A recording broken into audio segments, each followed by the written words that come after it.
The papers hit the coffee table before I even sat down. "Sign it," my husband said. "Today, before 6." Behind him, my mother-in-law stood with her arms crossed, wearing the smile she always wore when she thought she'd won. Outside the window, past her shoulder, I could see them already. 3 moving trucks parked along the curb of the house I'd paid for. Men in matching jackets carrying boxes. Not my boxes. "You think I won't do it?" Richard said when I didn't move. "You think this is a bluff?" I looked past him at the trucks one more time, and for the first time in 11 years, I smiled at him the way he used to smile at me before he stopped loving me. Like I knew something he didn't. "No," I said. "I don't think you're bluffing at all." I let the silence stretch just long enough for the smugness to settle into his face, the way it always did right before I used to give in.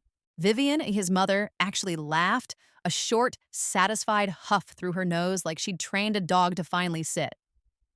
"Then get your things," she said. "The car's waiting.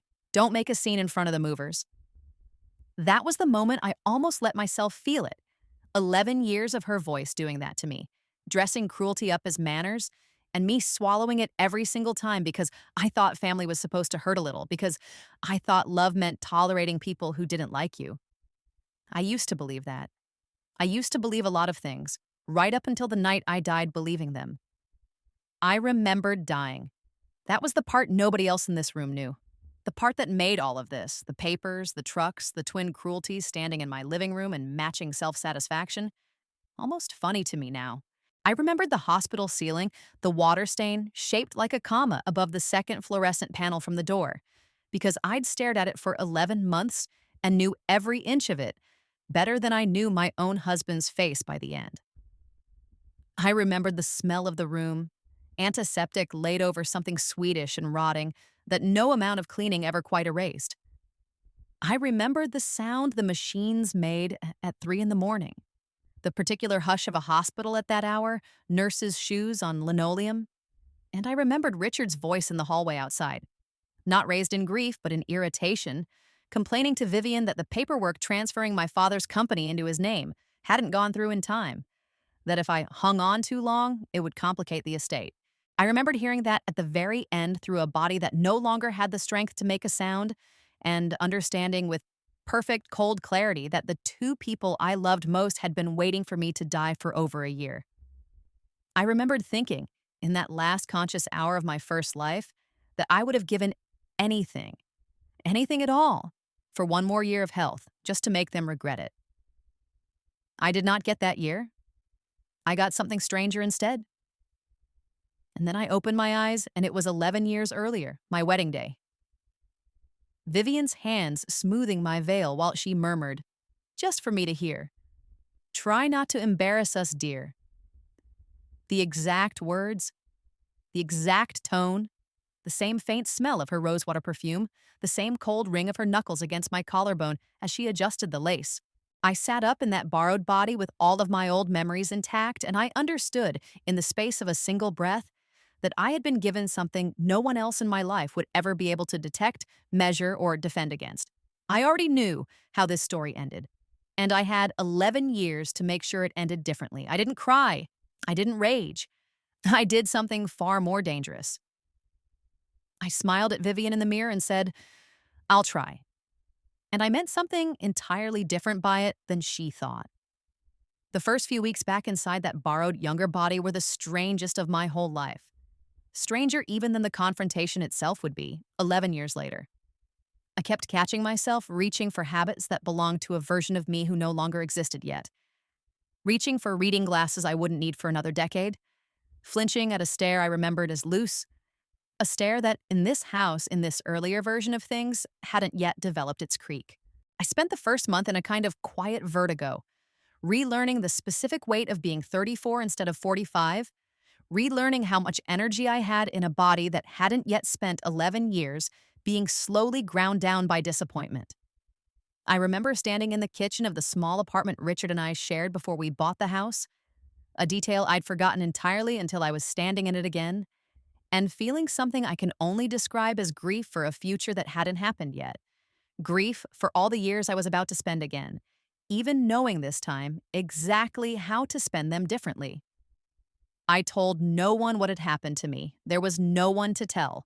I understood within the first week that the moment I said any of it aloud, I died, I came back. I remember things that haven't occurred yet. I would either be disbelieved entirely or believed just enough to be treated as fragile. And fragile was the one thing I could not afford to be if I wanted 6 years of quiet, unremarkable competence to go unnoticed by the two people who would eventually try to destroy me. So I carried it alone, the way you carry any knowledge too large to share. And I let it settle into something less like a wound and more like a tool. Sharp, useful, entirely private. People imagine, when they hear a story like this, that getting a second chance must feel like being handed a cheat code. That from the moment I woke up 11 years younger, I walked around with the smug, secret confidence of someone playing a game she'd already beaten once. It wasn't like that. It was lonelier than that. Because knowing the future doesn't erase the present.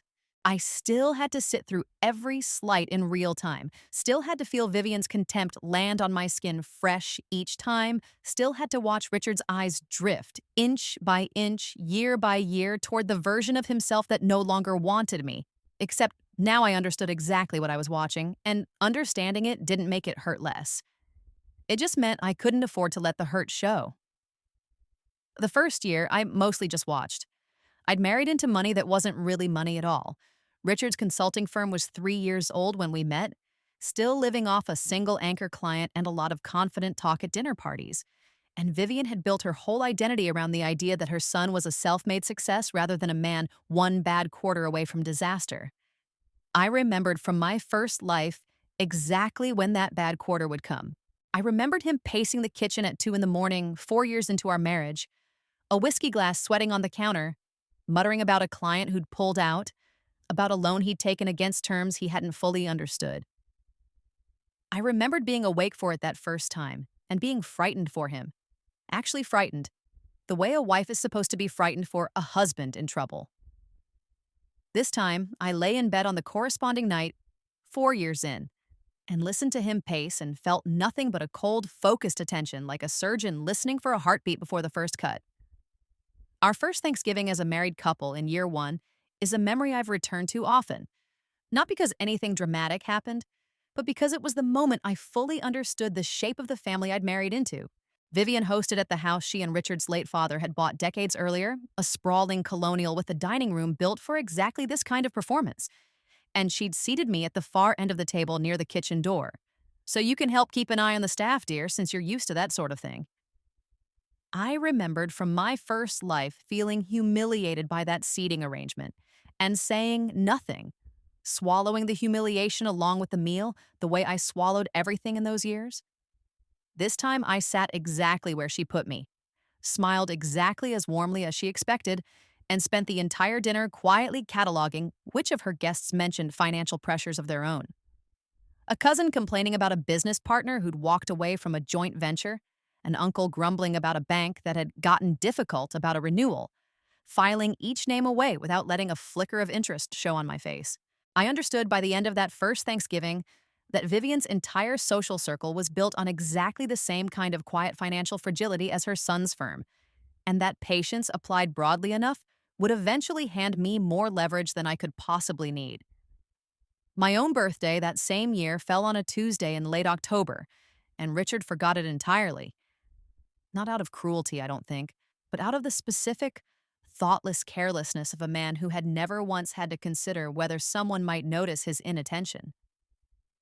I remembered from my first life, crying about it quietly in the bathroom that night, feeling the particular grief of being invisible inside your own marriage. This time, I didn't cry. This time, I noted it, the way you'd note a data point. And I went out that evening by myself to a small Italian restaurant I'd always wanted to try. And I ordered a bottle of wine I could actually afford because I'd started quietly, keeping a portion of my bookkeeping salary somewhere Richard didn't know to look. And I sat by the window and thought with a clarity that surprised even me that a woman who stops needing someone else to remember her is already halfway to being free of them. But that was still 3 years away. In the meantime, I had work to do that had nothing to do with waiting. I should say something here about my father because none of what follows makes sense without him. He died the year before my wedding in my first life, and in this one both, of the same slow heart failure that no amount of foresight on my part could have changed. And I have never once tried to change it because there are some griefs you're not meant to undo, only carry differently. He built Whitfield Consolidated out of a single rented machine shop on the edge of town when he was 26 years old, with a used lathe and a loan from a man who didn't believe in him and a wife. My mother, who died even younger than he did, who believed in him completely. He used to tell me when I was young enough to sit on the shop floor doing homework while he closed up for the night that the surest way to lose something you built was to let other people convince you it was never really yours to begin with. I didn't understand what he meant until I was 34 years old and dying in a hospital bed, watching two people who'd never built anything argue in a hallway about how quickly they could finish dividing up what he'd spent a lifetime making. In my first life, I let his company slip away from me one small concession at a time, the way you let go of anything when you've been taught that peace is worth more than principle. Richard sat on the board within a year of our marriage, a seat Vivian had lobbied for at every family dinner until I stopped fighting it just to end the arguments. By year 4 of that first life, Richard had installed two of his own associates in senior roles my father would never have hired. Men who understood spreadsheets better than they understood the actual machines. The company still at its core existed to build and service. By year 7, my own name had been quietly moved off the majority shareholder documentation and replaced with a family trust that Richard controlled. A maneuver so gradual and so wrapped in reasonable-sounding language about estate efficiency that I signed the paperwork myself without ever fully understanding what I was giving away. By the time I was dying, Whitfield Consolidated barely resembled the company my father had built. It had become, instead, a vehicle for other people's ambitions, wearing my father's name the way a costume wears a label. This time, I kept every single share my father left me in my own name from the very first day, and I never once let Richard near a board seat, dressing my refusal in language so soft and so agreeable that neither he nor Vivian ever quite realized they'd been refused at all. Daddy's lawyers set it up a particular way, I'd say, whenever the subject came up. And I promised him I wouldn't change it while I was grieving. And I let the sentence trail off into something that sounded like sentiment rather than strategy. And I let 2 more years pass, and then 3 until the subject simply stopped coming up, because Richard had long since decided the company wasn't worth the argument compared to everything else he assumed he'd eventually control. The hardest part of those early years wasn't the plotting. It was the performance. Vivian had a genius for the kind of cruelty that could always be reframed, afterward, as concern. She'd tell dinner guests in a voice pitched to Carrie that she'd worried when Richard first brought me home because I came from such a modest background. Modest being her word for the fact that my father had built Whitfield Consolidated from a single machine shop with his own hands rather than inheriting a name the way the Ashworths had. She'd correct the way I held a wine glass at the country club, correct the way I addressed the household staff, correct the color of the flowers I chose for our own anniversary dinner, standing in my kitchen rearranging a bouquet I had paid for, in a house I would one day own outright, telling me that taste isn't something you can buy, dear, though God knows you've certainly tried. In my first life, I absorbed every one of those comments like a stone absorbs rain, and slowly and visibly, until one day the whole structure of me had eroded into something smaller than what I started as. This time, I let the comments land exactly the same way on the surface. I nodded. I apologized when apologies weren't warranted. I let her believe year after year that she was successfully wearing me down, because a woman who believes she's already won stops watching for the knife. I remember one dinner in particular, early in year 2, that I've turned over in my mind more times than I can count, because it was the night I understood exactly how the game was going to be played for the next 6 years. Vivian had invited 8 of her closest friends to what she called an intimate supper, which meant a caterer, a string trio she'd hired for atmosphere, and enough hired help in the kitchen that I spent most of the evening feeling like a guest in a house I was supposedly co-hosting. Somewhere between the second course and the third, Carol Ashworth Pine, whose name would mean far more to me 3 years later than it did that night, asked with the particular brightness of a woman who already knows the answer and wants to watch you say it out loud. whether I'd ever considered doing something now that I was settled. She helps out with the household accounts sometimes, Vivian answered for me, before I could open my mouth, in the tone of someone describing a child's hobby. Very sweet of her. Keeps her occupied. I remember the exact temperature of the smile I gave the table, the one I'd practiced in the mirror more times than I'd ever admit. Warm enough to read as agreeable, empty enough that it cost me nothing. It keeps me busy, I said, and let the conversation move on to somewhere I no longer had to perform in it. Underneath the tablecloth, my hands were perfectly still because I had already decided that night that every time Vivian dismissed me in front of a room, I would file it away rather than fight it, the way you'd file a receipt for a return you hadn't yet decided to make. Underneath that performance, I was building something else entirely. In my first life, I had never worked outside the house after the wedding. Richard had asked me not to, gently at first. You don't need to with everything I've got coming in. And then, not so gently once Vivian had gotten involved, framing it as beneath the family's new position. I'd agreed both times because I hadn't yet understood what agreeing would cost me. This time in my second life, I told Richard in our first year of marriage that I wanted something to do with my hands, something small and harmless sounding. Part-time bookkeeping for a friend's accounting practice. Downtown, 3 days a week, nothing that would embarrass anyone. Vivian sniffed at it, called it sweet. The way you'd call a child's lemonade stand sweet and let it go, because it never once occurred to her that a woman doing other people's books for $22 an hour could possibly be dangerous. She was wrong. That job taught me things no wife of a wealthy family is ever supposed to need to know. The firm I worked for, a small practice above a dry cleaner's on the edge of downtown, run by a tired, kind man named Aaron Pelletier, handled the books for a dozen small businesses in various states of distress. A restaurant chain overextended on a second location, a landscaping company whose owner had personally guaranteed a loan he couldn't cover, a boutique that had borrowed against its own inventory twice over. I spent 3 days a week for 6 years reconciling ledgers for people whose entire financial lives were built on the same kind of quiet, compounding fragility I recognized with growing unease in my own household. Aaron never asked why a woman married into money wanted to spend her afternoons doing entry-level bookkeeping. I think he assumed correctly enough that I simply liked having something that was mine. I learned how small businesses hide cash flow problems behind an aggressive growth story, presenting a widening gap between revenue and expenses as reinvestment for as long as the language holds. I learned how personal guarantees work, how a man can leverage a house he doesn't fully own to prop up a company that's already dying, signing his name to obligations he assumes he'll never actually have to answer for. I learned how creditors trade distressed debt to each other at a discount when they'd rather take 40 cents on the dollar today than risk getting nothing in a bankruptcy 2 years from now.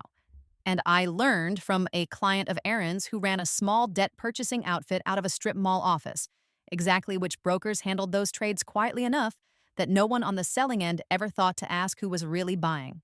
I learned how shell companies get formed, cheaply and legally, by anyone with a few $100s and a willingness to read the paperwork. And I learned, on a slow Thursday afternoon in year 2, sitting at Aaron's second desk, with a cup of burnt coffee going cold beside me, that the entire architecture of my husband's financial life was built on exactly the kind of fragility I now knew professionally how to read. I learned, most of all, patience as a discipline. The kind of patience that isn't a virtue so much as a posture, a way of holding still while the world does the work of proving you right. I used my modest salary and the small inheritance from my grandmother that Richard had never bothered to ask about because he assumed it was trivial to open an account under my maiden aunt's maiden name. A woman 2 states away who'd been retired for a decade and never once looked at a bank statement without her granddaughter's help.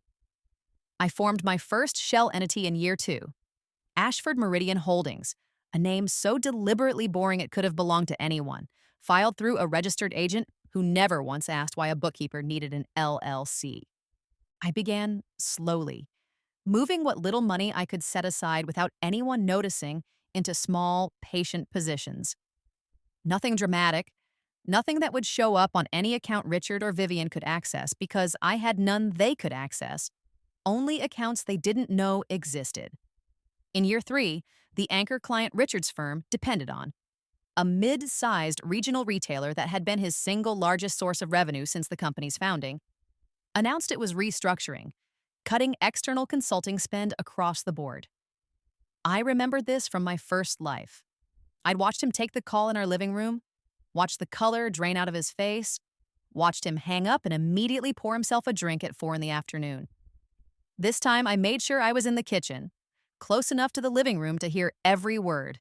When the call came through on a gray Wednesday afternoon in March, "I understand," Richard said into the phone, in a voice that was working very hard to sound calm. "No, I understand completely. It's just, we've been partners for 6 years, Gerald. I'd hoped we could find some middle ground on the transition timeline." A pause, longer this time, and I watched his free hand tighten on the back of the couch. Of course, I appreciate you calling personally." He hung up, and for a moment he simply stood there in the gray afternoon light, looking at a phone that had just quietly ended the only thing keeping his company afloat.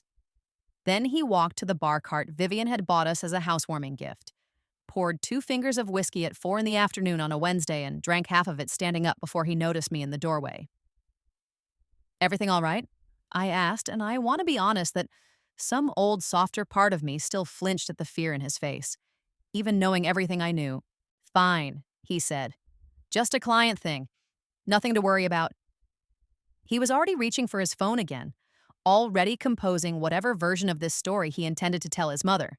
A version that would, I already knew, involve none of the actual numbers and all of the confident reassurance she needed to keep believing in him. I went back to the kitchen and finished making dinner. And that night I lay awake beside him, listening to him not sleep. And I felt something settle in my chest that I can only describe as relief. Not because I wanted him to fail, not exactly, but because the machine I'd built was finally about to have real material to work with. He didn't tell me how bad it was. He never had, in either life. He told Vivian instead, in the kitchen, in a voice he thought was too low for me to hear from the hallway. And I stood there in the dark listening to him admit that he'd have to take out a second loan against the house to make payroll for the next 2 quarters while he found new clients, and that the loan officer at Colston Federal had already signaled he was willing to be flexible about the paperwork if it meant keeping a client with Richard's family name attached to it. I knew, standing in that hallway, exactly which bank held that note, exactly which loan officer would sign off on the flexible paperwork, and exactly how long it would take before that flexibility curdled into default. I didn't need to remember it from my first life this time. I was watching it happen in real time, with my eyes open, and all I had to do was wait for the debt to become distressed enough that Colston Federal would want it off their books. That took 18 months. 18 months of watching Richard smile at dinner parties while his firm quietly bled out beneath him. 18 months of Vivian bragging to her friends about her son's diversifying portfolio while I sat across the table saying nothing, agreeing with everything, refilling wine glasses and being complimented once by one of Vivian's friends on how well-trained I'd become. 18 months of building Colston Bridge Partners, my second shell entity, this one designed specifically to look, on paper, like a small regional investment fund with an appetite for distressed consumer debt. The kind of fund a mid-sized bank would happily sell a bad note to at a discount. No questions asked if it meant clearing a liability off their books before the end of a fiscal quarter. I bought the note on our house in March of year 4. Colston Federal sold it to Ashford Meridian Holdings for 61 cents on the dollar, thrilled to be rid of it before their quarterly report. Richard never found out because Richard never checked. He'd forged my signature off the deed 2 years earlier, a detail I discovered not through some dramatic confrontation, but by quietly requesting a copy of the deed from the county recorder's office on my lunch break one Tuesday. I remember that lunch break precisely because I'd almost talked myself out of going. I'd told Aaron I needed an extra half hour, driven to the county building on a street I'd passed 100 times without ever once considering what it held, and stood at a public terminal in a hallway that smelled like old paper and floor wax, typing our address into a search field with hands that were steadier than I expected them to be. The document that came up looked at first glance exactly like what I expected. A standard refinance filing from 2 years earlier. the kind of paperwork that accompanies any mortgage restructuring. It was the signature line that stopped me. My name in a hand that was almost mine, close enough to pass a casual glance, wrong enough that I knew immediately and with total certainty that I had never signed it. I remembered faintly Richard mentioning a refinance around that time, mentioning it the way you'd mentioned picking up dry cleaning, as details so small I hadn't thought to ask for the paperwork. I understood, standing in that hallway, that he hadn't asked because he'd never intended to show it to me at all. I read the document twice to be sure, memorized the recording number, and folded a printed copy into my bag before driving back to work without saying a single word to anyone. Not even Aaron, who asked if I was all right, and got a distracted, fine, just tired in return. In my first life, I never found out about that forgery until the divorce lawyers surfaced it, 3 months before I died. One more indignity added to a list too long to fully grieve by then. This time I found out in year 2 and simply filed it away, literally, in a locked drawer of a filing cabinet at Aaron's office that he let me use for personal paperwork, without ever asking what kind. A piece of evidence in a case I was building so slowly and so quietly that even my own lawyer, hired 2 years later, assumed for a long time that I was simply an unusually thorough client. I found Odette Marchetti through a referral so indirect that even Odette herself, months into our arrangement, still didn't fully understand how her name had reached me. A friend of Aaron's, a paralegal who'd once mentioned at an office holiday party that the sharpest attorney she'd ever worked alongside had left a large firm to open a small, unglamorous practice specializing in exactly the kind of quiet, unsexy financial recovery work that never made headlines. Odette was in her 50s, precise in a way that made her easy to trust and hard to read, and she asked me in our very first meeting only one question that mattered. Do you want this to be fast, or do you want this to be complete? I told her complete, and she nodded once like a woman confirming an order she'd expected, and never once, in the 4 years that followed, asked me anything about my marriage that the paperwork didn't strictly require. Vivian's turn came in year 5, exactly as I remembered. Her closest friend, Carol Ashworth Pine, had spent years financing a lifestyle 2 sizes too large for her husband's actual dealership revenue, and when the dealership finally collapsed under a bad expansion into a second location.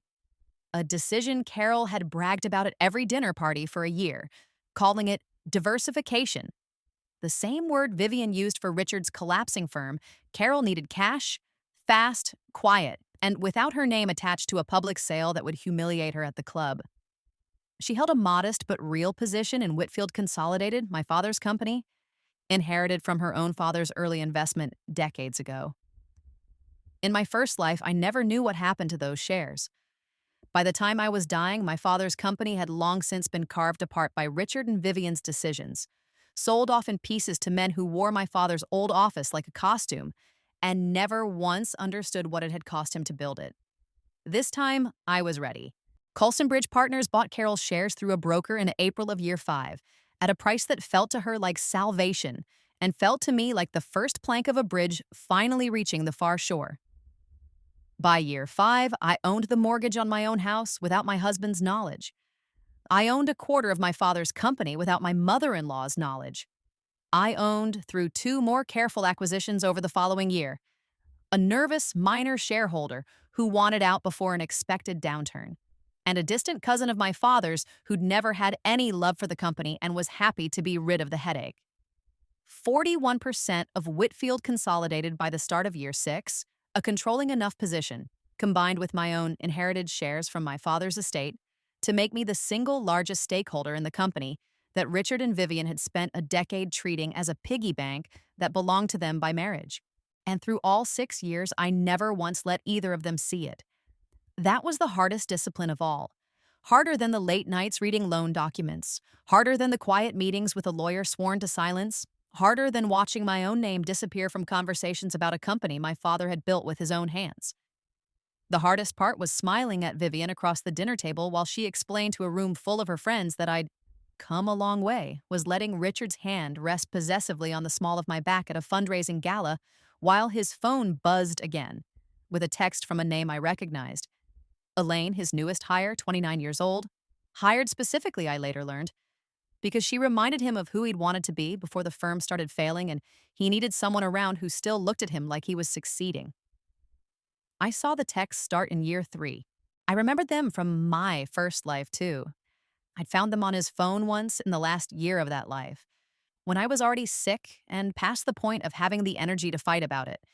And I remembered the particular flavor of grief that comes from discovering betrayal you no longer have the strength to punish. This time, I found them earlier, and I felt something entirely different. Not grief, but confirmation. Another plank in the bridge. Another reason the ending I was building would feel, when it came, less like cruelty and more like justice. Elaine herself I met properly only twice in 6 years, both times at firm holiday parties where she stood a careful, practiced distance from Richard, close enough to be noticed, far enough to be deniable. The first time in year 3, she shook my hand and told me with a warmth so calibrated it was almost admirable how much she admired what Richard had built. How lucky I must feel. I told her I felt very lucky indeed, and watched something flicker behind her eyes. Not guilt. I don't think Elaine was capable of much guilt, but a kind of assessment. The look of a woman deciding whether the wife in front of her was an obstacle worth worrying about. I made certain for 3 more years that the answer she settled on was no. The second time was at the holiday party in year 5, 7 months before the confrontation, and by then, the texts had grown frequent enough that I'd stopped needing to see his phone to know they existed. I could read it in the particular attentiveness with which he checked his pocket every time it buzzed, the way a man checks a pocket when he's expecting something he doesn't want witnessed. Elaine wore a green dress that year that I remember more clearly than I'd like to admit, and at one point, crossing the room toward the bar, I overheard her tell another associate, not quietly enough, that she thought Richard deserved someone who actually understood the pressure he was under. I did not correct her. I filled my glass, returned to the table, and said nothing to Richard that night about any of it, because by year 5 I had stopped needing to punish small cruelties as they occurred. I was saving all of it, every slight, for a single afternoon, 18 months later that would settle every account at once. There was one night in year 4 that came closer than any other to unraveling everything I'd built before it was ready.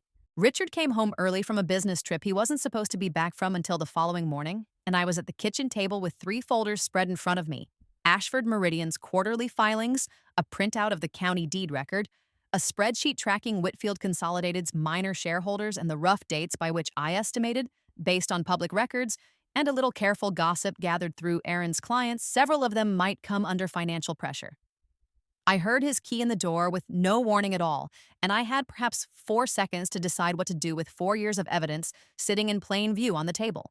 I did the only thing I could do. I gathered the folders into a single stack, slid them into my bag as though I were simply tidying up bookkeeping work I'd brought home from Aaron's, and had my hands folded over a crossword puzzle by the time Richard walked into the kitchen. "You're up late," he said, dropping his bag by the door, already reaching for his phone. Already, I noticed, angling the screen slightly away from me out of a habit that had nothing to do with my folders and everything to do with his own secrets. "Client stuff," I said, nodding at my bag. "Aaron's swamped this month." He didn't ask a single follow-up question. He never did. That was, in the end, the single greatest asset I had in 6 years of quiet accumulation. Not cunning, not luck, but the simple, unshakable confidence of a man who had never once considered that the woman across the table from him might be worth a closer look. There was a fundraising gala in the spring of year 5, 6 months before the confrontation, that I still think about more than almost any other single night in those 6 years, because it was the closest Vivian ever came to guessing, without quite guessing, that something in me had changed.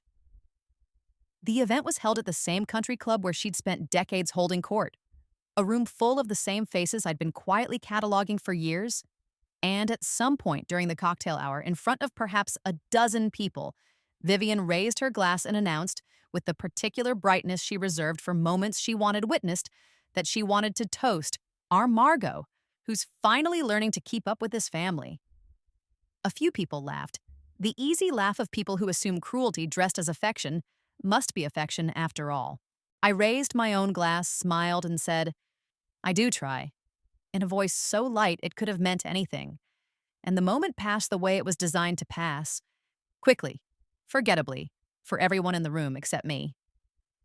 I remember standing at the edge of that same party 20 minutes later, alone by the terrace doors, watching Richard across the room, with his hand resting on Elaine's shoulder for half a second too long, before he seemed to remember himself and stepped back. And I remember feeling, for one unguarded moment, the full weight of everything I was carrying.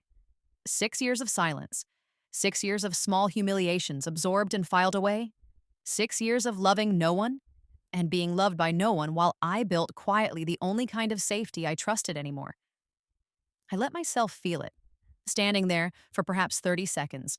Then I finished my drink, rejoined the party, and spent the rest of the evening being exactly the version of myself that Vivian had just toasted. Pleasant, unremarkable, entirely beneath suspicion. By year 6, I had stopped feeling anything at all when I saw Elaine's name light up his screen. I'd stopped feeling much of anything, honestly, in the last year before the confrontation. Not because I'd gone numb, but because grief and rage both require a kind of forward-looking hope, a belief that things might still turn out differently if you just feel hard enough about them. I didn't have that hope anymore, and I didn't need it. I had something better: certainty. I knew exactly how this story ended because I was the one writing the ending this time. The final 6 months moved faster than the 5.5 years before them. The way the last mile of a long drive always feels shorter than it is, because you can finally see where you're going.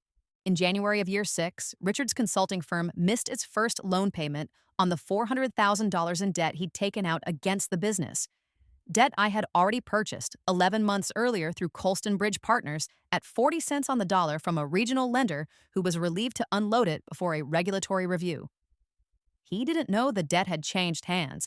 His original lender's paperwork still bore its old letterhead when it reached him, a detail I'd specifically arranged with my lawyer because I wanted him to keep believing, right up until the moment I chose to tell him otherwise, that his obligations were owed to strangers rather than to me. In February, Vivian mentioned at a dinner party, in the particular tone she used when she wanted a compliment disguised as an update, that she'd restructured some of her holdings to help cover the lake house renovation. A renovation that had ballooned over 18 months from an ambitious sunroom addition to a full second-floor expansion, financed in part by a margin loan against her Whitfield Consolidated shares that she'd taken out without fully understanding the terms her broker had explained to her. I understood the terms perfectly. I held the note. In March, Richard began interviewing for a position at a larger firm. Not because his own company was thriving, but because I would learn later, he had quietly begun planning his exit from our marriage and wanted a stable landing pad with fresh, unencumbered income before he made his move. He did not get the offer. The firm in question, as it happened, had recently signed a small advisory contract with a boutique holding company called Ashford Meridian, whose principal had, during a routine background conversation, mentioned in passing that she'd heard concerning things about Richard's firm's financial stability. I never lied. I never said a single false word about him. I simply made sure that the truth, delivered at the right moment to the right person, did all the work cruelty never could. By April, Richard had settled on a different plan. If he couldn't leave clean, he'd leave loud. Divorce me, take the house, take what he assumed was the bulk of our joint assets, and move in with Elaine before anyone in his social circle had time to ask uncomfortable questions about the timeline. He told his mother the plan over dinner one night in early May, in the kitchen of the house he believed was his, unaware that I was upstairs, in the dark, at the top of the staircase, listening the way I'd once listened to him complain about my dying too slowly. "She won't fight it," he told Vivian. "She never fights anything. I'll have the papers ready by June.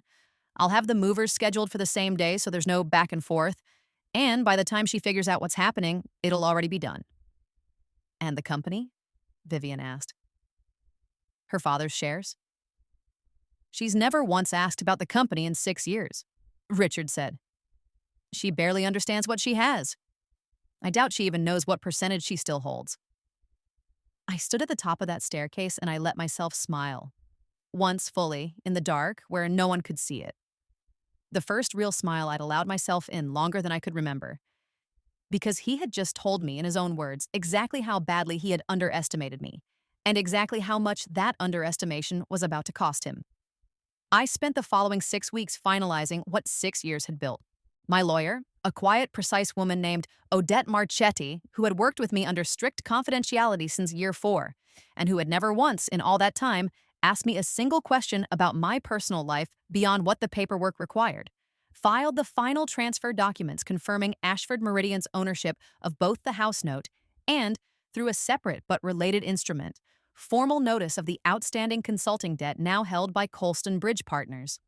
I instructed the moving company, the same one Richard had hired for what he assumed would be my exit, to keep their crew and their trucks on retainer for an additional half day at my own expense without telling him. I reviewed one final time every document proving my 41% stake in Whitfield Consolidated. My father's photograph still sitting in a drawer in my closet, waiting for the day I could put it back on a wall where it belonged. And on the morning of the day Richard had chosen, the day he believed would end with me gone and everything he wanted intact, I woke up before either of them, made coffee, and sat at the kitchen table reading through 6 years of paperwork one final time. Not because I needed to check anything, but because I wanted, just once, to sit quietly with everything I had built before the noise of the confrontation began. I thought, briefly, about the woman I'd been in my first life, dying in a hospital bed with a water-stained ceiling above her, listening to the man she loved complain that her death was inconveniently timed. I thought about how much I would have given in that life for even a fraction of the power sitting in the folder in front of me. And then I closed the folder, put on the plain gray sweater Vivian had once called a bit modest for a woman in your position, and waited for them to come downstairs and hand me the papers they thought would end me. "Sign it," Richard said. "Today, before 6." We are back now to where this story started. The papers on the coffee table, the trucks outside the window, Vivian's satisfied laugh. I told him I didn't think he was bluffing at all, and I watched the first flicker of confusion cross his face at hearing something other than the surrender he'd scripted for me. "Then get your things," Vivian said again, impatient now that the performance wasn't proceeding on schedule. "The car's waiting." "I don't think I will," I said, and I let that sentence sit in the room for a moment before I stood, walked to the window, and looked down at the trucks one more time. "Actually, I'd like both of you to sit down.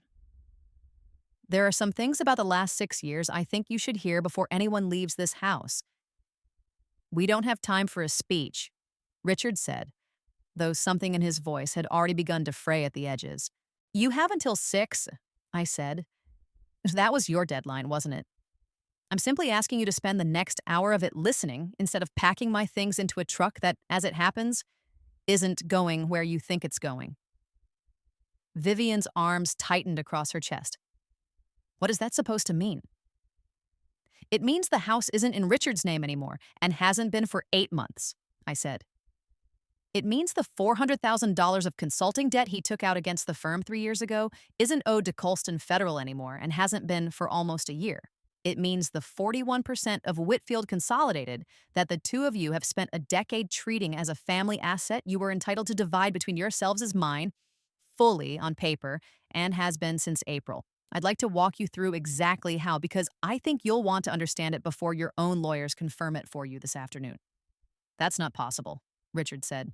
And there was real fear beginning to surface underneath the disbelief now, the particular fear of a man realizing the ground he's been standing on has already shifted somewhere he can't see. I'd know. I would have been notified. "You were notified," I said. "Colston Federal sent a standard notice of assignment when they sold the note. It would have arrived in an envelope that looked exactly like every other piece of mail from that bank. And I imagine you filed it, unopened, the way you file most things that don't have a client's name on the return address." I walked back to the coffee table and set down the folder I'd brought from my bag. 3 years of documentation, organized the way Odette had taught me to organize it, so that even someone hostile and frightened could follow the trail without difficulty.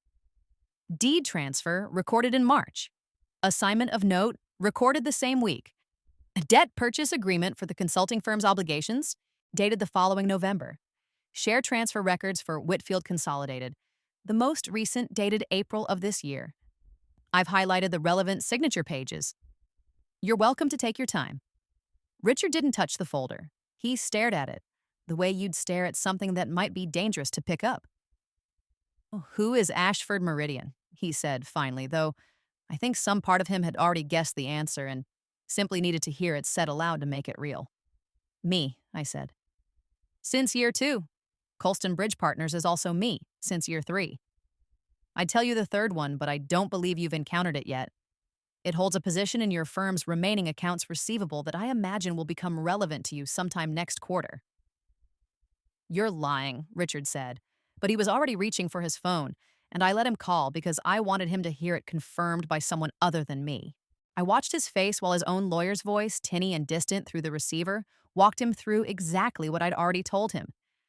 The deed, the note, the debt. In the flat, careful tone of a man delivering news he already suspected would not be well received, Vivian found her voice before he hung up the phone. Even if any of that is true, she said, you can't simply throw us out of a house we've lived in for years. There are laws, There are, I agreed. I've followed all of them. Every document in that folder was drawn up by an attorney, filed correctly, and executed within the letter of the law because I spent 6 years making absolutely certain there would be no crack in this for either of you to slip through. I'm not asking you to leave illegally, Vivian. I'm telling you that you already agreed to leave today, on your own terms, at your own deadline. I'm simply making sure it's the two of you walking through that door instead of me. The silence that followed had a texture to it I'd waited 11 years, 6 in this life, to hear. And it was better than I'd imagined. Richard's mouth opened and nothing came out. Vivian's face had gone the particular gray of a woman doing arithmetic she doesn't like the answer to. You've been planning this, Vivian finally managed, her voice dropping out of its usual register entirely.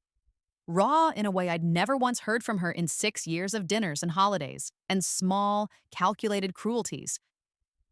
For years! You sat at my table. You let me correct you. I let you believe exactly what you'd already decided about me, I said. And I kept my voice level, because I had promised myself, standing at the top of that staircase a month earlier, that I would not raise it even once, not today, not ever, in front of either of them. That was never a lie, Vivian. It was a mirror. You saw a woman with no ambition and modest taste, because that was the only kind of woman you were prepared to see standing where I stood. I didn't invent her. You did. I simply let you keep believing in her a little longer than you should have. This is petty, Richard said, finding something that might have been anger, grasping for the last posture he had left. Whatever you think I did to deserve this. I don't think, I said. I know. I was there for all of it, Richard. Every year. I watched you build a life with someone else while I sat across from you at dinner. And I never once said a word, because I'd already decided that the version of justice I wanted couldn't be delivered with a scene. It had to be delivered with paperwork. This is the paperwork. What I haven't told you is what happened in the hours after, once the shock had worn thin enough for them to start fighting back, because they did fight back, the way cornered people always do, loudly and uselessly throwing whatever they had left at a wall that had already been built too high to climb. Richard called 3 different lawyers over the course of that first afternoon, each one more expensive and more useless than the last, each one calling my attorney and coming back to him quieter and grayer than before. The first lawyer told him gently that the deed transfer appeared to be entirely legal, executed properly, filed correctly, with no grounds for challenge. The second lawyer, hired that evening at an emergency rate, spent 4 hours reviewing the consulting firm's debt structure before calling Richard back to explain, in the flat voice of a man delivering news he knew would not be well received, that the 90-day acceleration clause I'd invoked was standard boilerplate in the original loan agreement. The same agreement Richard had signed himself 3 years earlier without reading past the signature line. The third lawyer didn't call back at all. I later learned through channels I won't bother explaining that he declined the case entirely once he understood who the opposing party was. Because word travels fast in small professional circles once people learn that the woman quietly buying up half the county's distressed debt has significant capital, excellent documentation, and absolutely nothing to hide. Vivian's fight was uglier, in the particular way that only a woman who has spent her whole life mistaking status for power can manage. She called Carol first, not knowing Carol was the very person whose desperate share sale had helped fund my position in Whitfield Consolidated, and demanded to know if Carol had heard anything about who might be quietly acquiring company stock. Carol, mortified at even being asked, given her own circumstances, deflected the question and hung up within 4 minutes, and called two other women in their circle before the hour was out because that is what women like Carol do when they're frightened. They spread the fear faster than they ever spread the fact, and by evening, the entire club knew that something had gone badly wrong for Vivian Ashworth Klein, though none of them yet knew exactly what. Vivian tried the co-op board next, a group of aging women who had spent decades treating committee seats like fiefdoms, hoping to call in a favor to help her secure emergency housing at a property she'd always assumed she could access on reputation alone. She discovered over the course of one deeply uncomfortable phone call that the board's current treasurer had, unbeknownst to Vivian, been receiving quiet advisory consulting fees for the past year from a small holding company called Ashford Meridian, the same fees that had funded a rather generous renovation of the treasurer's own unit, and which had bought that treasurer's discreet loyalty in a way old friendships and club dues never quite could. The favor Vivian asked for did not materialize. The doors that had opened for her out of habit for 30 years began, one by one, over the course of that single afternoon to close. The crew foreman, a broad, unhurried man named Desmond, who'd clearly seen every possible version of a family falling apart on a front lawn over the course of a long career, pulled me aside around 4 o'clock, once the second truck had started filling with boxes that weren't mine. "You want us to keep going?" he asked, not unkindly, glancing back at the house where Vivian's voice had risen to a pitch that carried clean through the closed windows. "Some folks change their minds partway through." "Keep going," I said. "Please, just be careful with anything fragile. None of this needs to be ugly on your end." He nodded, the particular nod of a man who respected a clear instruction more than he respected drama, and went back to directing his crew with the same unbothered efficiency he'd have brought to any ordinary move, which somehow made the whole afternoon feel less like a spectacle and more like what it actually was. A long overdue piece of paperwork finally being executed. By 6 o'clock, yes, the exact hour Richard had originally set as my deadline, the hour I'd simply borrowed and turned back on him, the moving crew, paid in full and told to be patient but firm, had loaded the last of Richard's and Vivian's belongings into the same 3 trucks that had been meant to carry mine. Richard tried one final time on the porch, his voice dropped low enough that Vivian, already arguing with the crew foreman about a box of what she insisted were irreplaceable heirlooms, wouldn't hear him. "We could still fix this?" he said, and for just a moment I saw something in his face that might, in another version of this story, have been real regret rather than simple panic at the loss of comfort. "I know I made mistakes. We built a life here, Margot. 11 years. 6, I said before I could stop myself, and then I let it go because explaining the other 5 would have taken more of my life than I was willing to give him. We built 6 years here, Richard, and you spent every one of them waiting for the day you could throw them away without consequences. I just made sure that day never came. You could have told me," he said. "Years ago, when you first started, whatever this is, you could have said something." "I could have," I agreed. "But you never once asked me what I was doing with my time or my money or my life in 6 years. You never asked because you never believed there was anything there worth asking about. I didn't hide this from you, Richard. You simply never looked." He didn't have an answer for that because there wasn't one. I watched him carry the last box to the truck himself, his tailored jacket sweat-stained at the collar for the first time in longer than I could remember, and I felt, standing on that porch, not triumph exactly, but something quieter and more durable. The specific, settled piece of a debt finally, fully and correctly paid. The weeks that followed unfolded with a kind of mundane thoroughness that surprised me, given how dramatic the confrontation itself had been. There was no single explosive climax after that first day, no courtroom scene, no final showdown. There was simply the slow, grinding machinery of consequences working exactly as consequences are designed to work, whether or not anyone is there to watch them. Richard's consulting firm filed for a restructuring within 6 weeks, unable to meet the accelerated debt payment, and what remained of its client list scattered to competitors within the quarter. Competitors who had, I should mention, without any particular satisfaction, already been quietly courted over the preceding year by a boutique advisory relationship with Ashford Meridian, which had helpfully suggested, in the most professional and unremarkable language imaginable, that clients concerned about vendor stability might wish to diversify. Elaine, whose interest in Richard had always tracked suspiciously close to his perceived trajectory, filed her resignation from what remained of the firm within a month of the restructuring and stopped returning his calls entirely by the time the Sag Harbor deal, which had of course depended on financing Richard no longer had access to, quietly fell through. I heard, secondhand, through the same social channels that had once carried Vivian's boasts about her son's success, that Elaine had already moved on to a director at a firm 2 rungs higher than Richard had ever managed to climb. I felt nothing hearing it. That particular chapter of the story had never really been about her. Vivian's fall was slower and, if I'm honest, sadder to watch than I expected it to be.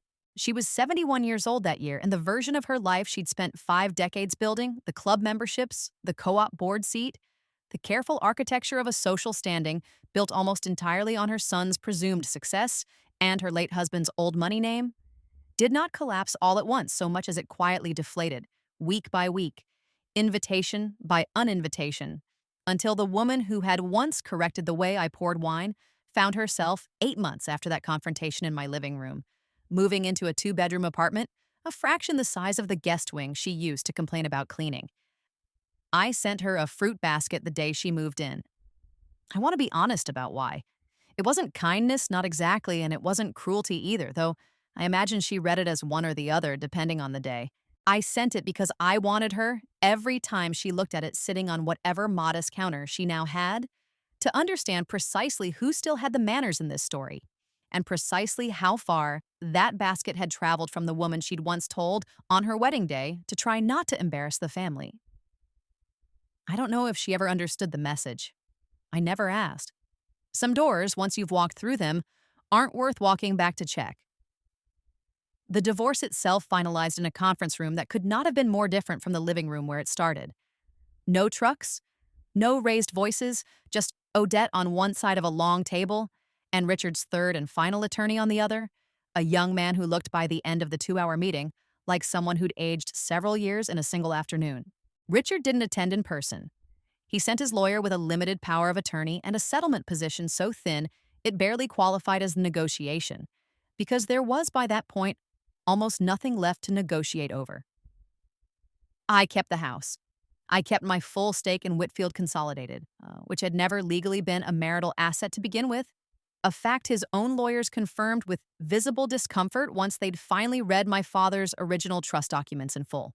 Richard kept his car, his clothes, and a modest severance from what remained of his consulting firm's wind-down, along with a payment plan for the outstanding debt that Odette had structured to be enforceable, but not, in her words, needlessly cruel. The goal was resolution, not annihilation.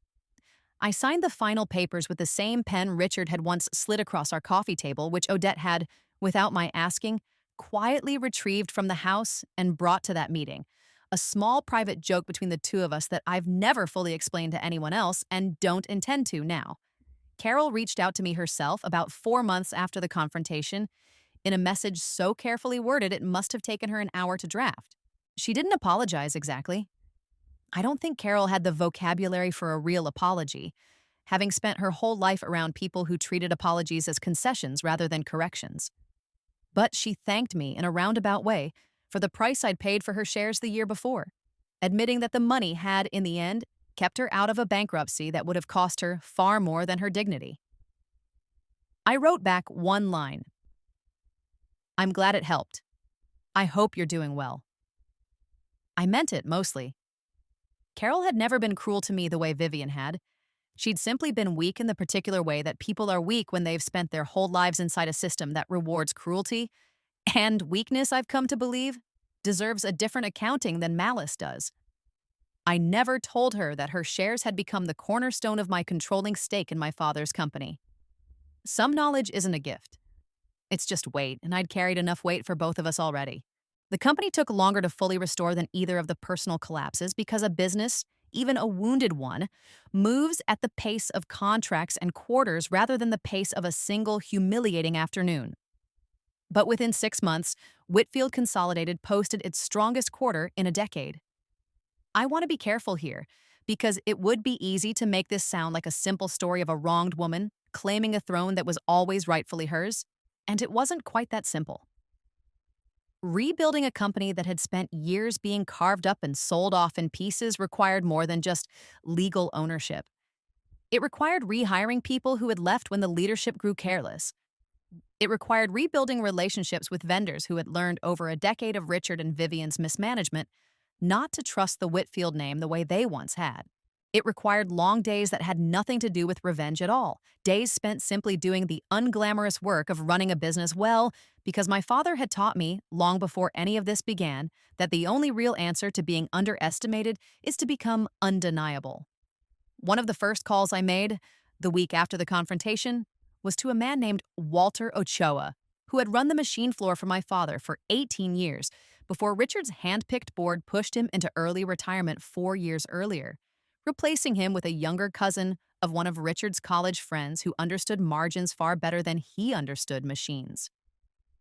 I found Walter through a mutual contact, retired and restless in a way that made the phone ring twice before he picked up, and I told him, plainly, that I'd taken the company back and that I wanted him to help me rebuild the floor the way my father would have recognized it. He was quiet for a long moment on the other end of the line, and then he said, I wondered if anyone would ever call, in a voice thick enough that I understood exactly how long he'd been waiting for that particular phone to ring. He came back within the month, brought 2 of his old crew with him, and within a quarter the defect rate on the floor had dropped by nearly half. Not because of any dramatic overhaul, but because the people running it finally understood, again, what they were actually building. I let go of the associates Richard had installed over the years, not out of spite, but because most of them had never had any real loyalty to the company, beyond what it could do for their own resumes. And they left one by one for other firms, without much protest the way people always leave a house once they realize the furniture was never really theirs. I kept the ones who'd stayed quiet through the worst years not out of complicity, but out of powerlessness. A young operations manager named Priya Anand, who'd tried twice to flag the deteriorating vendor relationships to Richard's board and been overruled both times, became, within a year, the closest thing I had to a second set of hands running the place, because she'd spent 4 years learning exactly what not to do, which turns out to be its own kind of education. One of our largest suppliers, a steel fabricator 2 counties over, who'd worked with my father for nearly 20 years, before Richard's board switched to a cheaper vendor, and quietly damaged the relationship beyond what anyone at the company seemed to notice or care about, had stopped taking Whitfield's calls entirely by the time I took over. I drove out to their office myself, unannounced, in my second month back at the helm, and sat across from their owner, a blunt, weathered man named Frank Delaney, who'd known my father personally and had clearly decided, somewhere along the way, that the daughter who'd married into the company's mismanagement wasn't worth his time either. I told him the truth. That I understood exactly why he'd walked away, that the decisions made in my absence had been careless and short-sighted, and that I was asking for one more chance to prove the company my father built was still worth doing business with. He was quiet for a long moment, the particular quiet of a man deciding whether an apology means anything without a track record behind it. And then he said, "Your father used to drive out here himself too, you know. Never sent someone else to do it." We signed a new contract within the month. It wasn't sentiment that won him back, not really. It was the recognition that I was willing to do the unglamorous, personal work my father had always done, rather than delegate the relationship to someone with a spreadsheet and no memory of what the company used to stand for.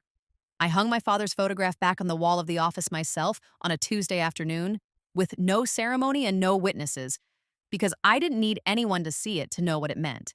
He had built this company from a single machine shop with his own 2 hands, the same hands Vivian had once described, at a dinner party I wasn't meant to overhear, as unfortunately common. I stood in that office looking at his photograph, and I thought about the version of me who had died in a hospital bed, believing she had nothing left to fight with. And I thought about how wrong that woman had been. Not because she lacked strength, but because she had never yet learned that patience, applied correctly and for long enough, is its own kind of strength, quieter than rage and infinitely more dangerous. People sometimes ask if they hear a version of this story, what I would say to Richard now if given the chance. Whether there's some final speech I wish I'd delivered, some line I regret not saying in the heat of that first confrontation. There isn't. I said everything I needed to say that day in the calm, level voice of a woman who had spent 6 years rehearsing for exactly that moment without ever once letting either of them see the rehearsal. I told him the truth. I signed the papers he wanted signed. I let the trucks he'd hired carry away exactly what he deserved to lose and nothing more, because I never wanted to become the kind of person who needed someone else's ruin to feel complete. I wanted only what was already mine, returned to me in full with interest. The last time I saw Richard was at a mutual acquaintance's funeral, 18 months after that final confrontation. Both of us older, and neither of us, I think, quite recognizable to the other as the people we'd been in that living room the day the trucks arrived. He'd taken a mid-level position at a firm 2 tiers below the one that had once rejected him, the kind of job that paid enough to keep an apartment, but not enough to remind anyone of who he used to believe he was. He looked smaller than I remembered. Not physically, but in the way people look smaller once the illusion of their own importance has been permanently punctured. His suit was a size too loose at the shoulders, the way a man's clothes get loose when the life that used to fill them has been quietly withdrawn. He nodded at me from across the room, a small, uncertain movement, and I nodded back. And for one strange moment, I felt something that wasn't quite triumph and wasn't quite pity. Some third thing that didn't have a clean name. The particular flatness of looking at someone who once had the power to end you and understanding with total calm that he no longer does. He didn't approach me. I think some part of him understood by then that there was nothing left to say that either of us hadn't already said in that living room. 6 years of silence collapsing into one afternoon of truth. I watched him leave the reception early, alone, his car, a smaller, older model than the one he used to drive, pulling out of the lot before the other guests had even finished their coffee. And I understood, watching him go, that whatever we had once been to each other had finally fully and correctly ended the way a debt ends. Not with drama, but with the simple, quiet fact of the balance finally reaching zero.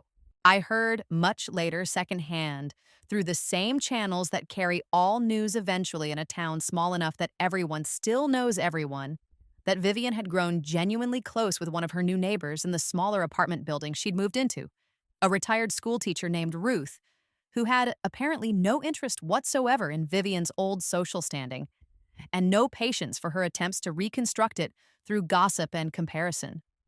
I found myself hearing this, hoping in some complicated way that it was true, that the version of Vivian left standing after everything collapsed might eventually become someone capable of an ordinary friendship rather than a performance of superiority. I don't know if that hope was generous or simply another form of closure I needed for myself. Perhaps it was both. I've stopped needing to separate the two as cleanly as I once did.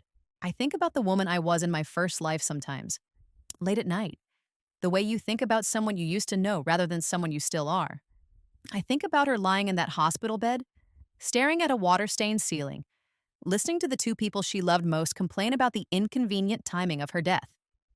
I think about how patiently she waited her whole life for kindness that was never coming, how many dinners she sat through absorbing small cruelties because she'd been taught somewhere along the way that a good wife makes herself smaller so everyone else can feel larger beside her.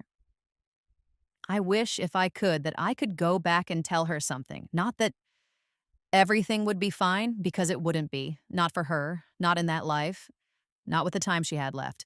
I would tell her something simpler, that the people who underestimate you are not doing so because you're actually small. They are doing so because they've never once had to imagine what you'd become if you stopped needing their approval to feel real. It took me 6 years in this life to stop needing it. I did not need a single supernatural intervention to fight this battle. The rebirth only gave me the map, a rough outline of which roads led where and which turns to avoid. Everything I built with that map, I built with my own hands. The accounts opened under a name that wasn't quite mine. The afternoon spent learning a trade no one expected me to need. The years of small, deliberate silences at dinner tables where a louder woman might have felt compelled to defend herself. I built it the same way my father built his company, the same way anyone builds anything that's meant to last. Slowly, quietly and without ever once mistaking someone else's contempt for the truth of who you are. There were nights, I'll admit, in the middle years when the waiting felt unbearable. Nights when I lay awake calculating how much longer I'd have to sit across from Vivian's condescension, how many more holiday dinners I'd have to survive before the math finally finished itself. Patience, I learned, is not the absence of pain. It's simply the decision to let the pain serve a purpose larger than the moment it's happening in. I don't say that to romanticize what those years cost me, because they cost me plenty. Friendships I let atrophy because I couldn't risk anyone getting close enough to notice what I was building. Evenings I spent alone with spreadsheets instead of with people who might have loved me for reasons that had nothing to do with revenge. I don't regret the choice, but I've stopped pretending it was free. The house is mine now fully. The mortgage paid off in year 7 with money that no longer needs to hide in shell companies with boring names. Whitfield Consolidated thrives, larger and steadier than it was even in my father's best years, and his photograph still hangs in the office, a little crooked because I like it that way. It reminds me that even the things you're most certain of deserve the occasional adjustment. I gave Aaron Pelletier 2 weeks' notice the week after the confrontation, walking into his cramped office above the dry cleaners for the last time to tell him I wouldn't be coming back. Not because I no longer needed the work, but because I finally genuinely didn't. He wasn't surprised exactly, and I think some part of him had suspected, over 6 years, that whatever I was quietly building in that locked filing cabinet drawer was larger than personal paperwork. But he was, I think, a little sad in the mild, undemonstrative way he was about most things. "You were the best reconciliation I ever trained," he said, which from Aaron was as close to sentiment as he ever came. I told him the truth, or most of it, that I'd needed to learn a trade no one expected me to need, and that I'd learned it well enough, in the end, to no longer need it at all. Oh, he shook my hand, told me to come by sometime, and I did, twice a year since, bringing him coffee and listening to him complain fondly about whichever new client's chaotic ledgers he was currently untangling. Some debts I've learned aren't financial. Aaron never once asked me a question he didn't need the answer to in order to do his job, and that kind of discretion, freely given over 6 years, is worth more than anything I could have paid him for it. Walter Ochoa still runs the floor, though he talks now about retiring for real this time. And Priya has taken on enough of the operational weight that I sometimes wonder, watching her work, whether my father would have recognized in her the same stubborn competence he once saw in himself. I never remarried.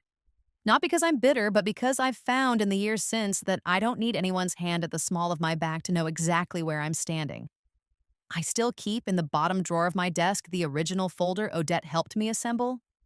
The deed record from that hallway that smelled like old paper, the debt purchase agreements, the share transfer documents, 6 years of quiet paper trail that once represented the entire architecture of my survival.